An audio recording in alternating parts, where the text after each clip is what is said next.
कौन सा एक सीक्रेट है जिसके कारण मैं डिसरप्टिव इंडिपेंडेंट फिल्म मेकर बना। Hello, morning morning morning.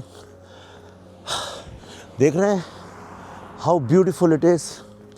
ये स्प्रिंग टाइम है और यहाँ पे ये तरह तरह के blossoms you can see in the background. This is right now I am in a place in Maryland called Germantown. और ये बहुत बड़ा एक यहाँ पे पार्क है जहाँ पे बहुत ही खूबसूरत नज़ारा है। आप देख सकते हैं स्काई कितनी ब्यूटीफुल है। आज जो मैं आपसे शेयर करना चाहता हूँ वो ये है, तो आप मुझसे अगर ये पूछें कि वो ऐसा कौन सा एक सीक्रेट है जिसके कारण मैं डिसरप्टिव इंडिपेंडेंट फिल्म मेकर बना। क्या कारण है कि मैं Buddha in a traffic jam, Tashkent files, Kashmir files, vaccine war और अब दिल्ली फाइल्स बना रहा हूँ। तो मैं आपको बताऊँगा उसके पीछे रीज़न है my walking, that I love to walk in the nature. जहाँ पे भी नेचर है, जहाँ पे पहाड़ हैं, जंगल है, नदियाँ हैं, उन जगहों में मैं बिना हेडफोन्स के, बिना किसी के अकेले वॉक करता हूँ। अब आप कहेंगे इसका फिल्म मेकिंग से क्या लेना देना है? दुनिया के इतने सारे लोग जो हैं बगीचे में, पार्क में, जगह जगह वॉक करते हैं। मैं बताता हूँ इसका क्या रीज़न है। उसका रीज़न ये है कि जो लैंडस्केप है, अब ध्यान से सुनिएगा, बहुत बड़ा सीक्रेट आपको बताने जा रहा हूँ। ये बात आपको किसी फिल्म स्कूल में कोई नहीं बताएगा, so listen to me carefully. तो ये जो लैंडस्केप है जिसको हम नेचर बोलते हैं, जब आप एक गाड़ी में, मोटरसाइकिल में चलते हुए जब इसको देखते हैं तो आप लैंडस्केप देखते हैं। आप बाहर हैं, लैंडस्केप उधर है, आप इधर हैं, वो उधर है, और इसलिए इन दोनों चीज़ों के बीच में गैप रहता है, डिस्टेंस रहता है, ये कभी एक नहीं बन पाते। लेकिन जब आप वॉक करते हैं नेचर में, पहाड़ों में, जंगलों में, नदी किनारे, कहीं भी अस्त व्यस्त नेचर में, उसकी विल्डरनेस में, तो क्या होता है, तो आप खुद लैंडस्केप बन जाते हैं। तब आप ही नेचर बन जाते हैं, आप ही वो जंगल, आप ही उस नदी, उस पहाड़ के पार्ट बन जाते हैं। तो यूँ समझिए कि अगर कोई ऊपर से देख रहा है, समझिए आकाश से कोई देख रहा है आपको, तो वो क्या देखेगा? वो ये थोड़ी बोलेगा कि देखिए विवेक अग्निहोत्री चले जा रहे हैं अलग से। वो तो सिर्फ यही देखेगा कि ये नेचर है, जैसे बाकी पेड़ हैं, हवा में पत्ते झूल रहे हैं, ऐसे मैं भी झूल रहा हूँ। इसी तरह से जैसे जानवर घूम रहे हैं, मैं भी घूम रहा हूँ। तो I am part of the total thing. तो जब आप उसमें इंटीग्रेट हो जाते हैं, मेरी बात समझ रहे हो ना ध्यान से, जब आप उसमें इंटीग्रेट हो जाते हैं, आप स्वयं वही बन जाते हैं, तो फिर उसके बीच में गैप नहीं रहता और वही चीज़ हमें खूबसूरत लगती है, क्योंकि ये सारे पहाड़, पर्वत, नदी, ये सब जो हैं इंटीग्रेट हो गए। अब आप कहेंगे इस बात का फिल्म मेकिंग से क्या लेना देना है? तो मैं आपको बताता हूँ, ये एक सवाल का जवाब है। जो लोग कहते हैं कि साहब मैं कहानी ढूंढ रहा हूँ, कहानी नहीं मिल रही, ये कहानी नहीं वर्क कर रही, स्क्रीन प्ले कैसे लिखूँ, थीम क्या रखूँ, सब्जेक्ट क्या रखूँ, तो उसका प्रॉब्लम ये है कि हम लोग ये हमेशा ऐसे ढूंढते हैं जैसे ये कहानी या सब्जेक्ट जो है कोई बाहर है, कोई एक जगह है जहाँ पे ये सब्जेक्ट्स हैं, तो हम जाके ढूंढ लेंगे, अरे न्यूज़पेपर पढ़ लो यार, उससे मिल जाएगा। तो ऐसा होता नहीं है। अगर आप मेरी तरह इंडिपेंडेंट सक्सेसफुल फिल्म मेकर बनना चाहते हैं, तो उसका मैं आपको वो सीक्रेट बताता हूँ जो सीखने में मुझे 20-25 साल लग गए, कि ये जो कहानी है ये तुम हो। जैसे वॉक करते हुए मैं नेचर हूँ, उसी तरह से तुम जीती जागती कहानी हो, चलती फिरती कहानी हो। अब समझो कैसे? वो ऐसे कि भाई तुम्हारी ज़िंदगी में जितने लोगों से तुम मिले हो, वो तुम्हारी कहानी के, जीवन की कहानी के कैरेक्टर्स हैं।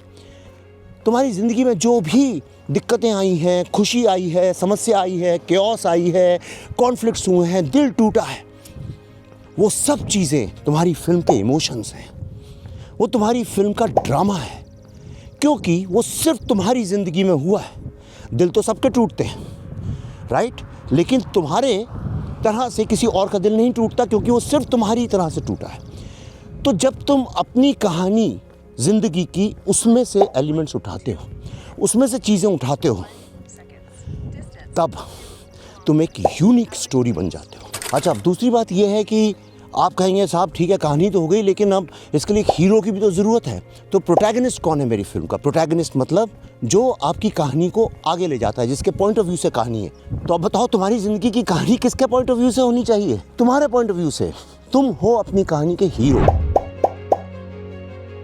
तो मैं ये कहना चाह रहा हूँ कि मैंने ये सीखा है कि जो चीज़ मैं जानता हूँ, जो मेरे ज़िंदगी के अनुभव हैं, जो मेरी ज़िंदगी के एक्सपीरियंसेस हैं, वो मुझसे अच्छे से वर्ल्ड में कोई नहीं जानता।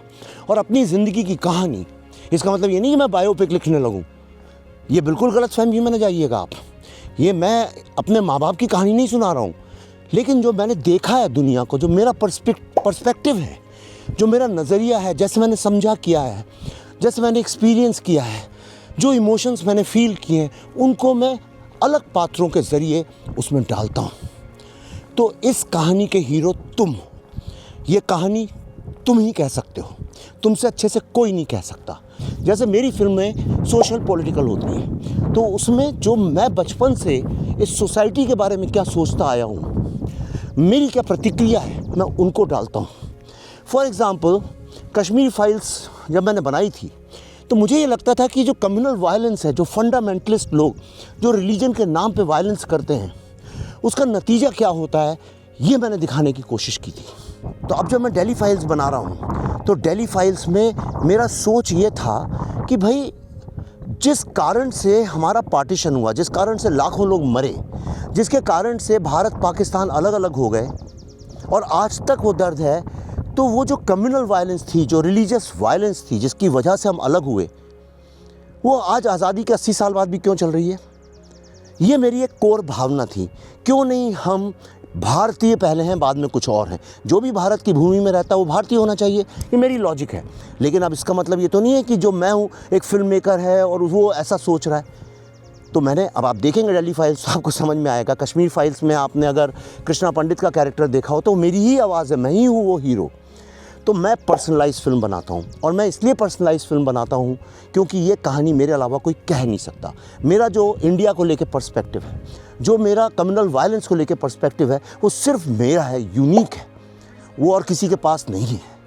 तो आज का लेक्चर अब ख़त्म होने जा रहा है, तो उसको मैं समअप कर देता हूँ। उसको इस तरह से समअप कर सकता हूँ कि तुम्हारी ज़िंदगी के जो भी महत्वपूर्ण पल, समझ, अंडरस्टैंडिंग है ज़िंदगी के बारे में, उसको एक कागज़ पे लिखो, क्रिस्टलाइज करो। फिर खुद हीरो बन के अलग अलग 5, 6, 10 कैरेक्टर्स को ढूंढो और उनको जोड़ के एक कैरेक्टर बनाओ। लेकिन उसकी आवाज़ तुम्हारी आवाज़ होगी, उसकी शक्ल अलग होगी, उसका बैकग्राउंड अलग होगा, उसका सब कुछ अलग होगा, सिर्फ आवाज़ तुम्हारी होगी। तो ये काम करो और ऑल द बेस्ट।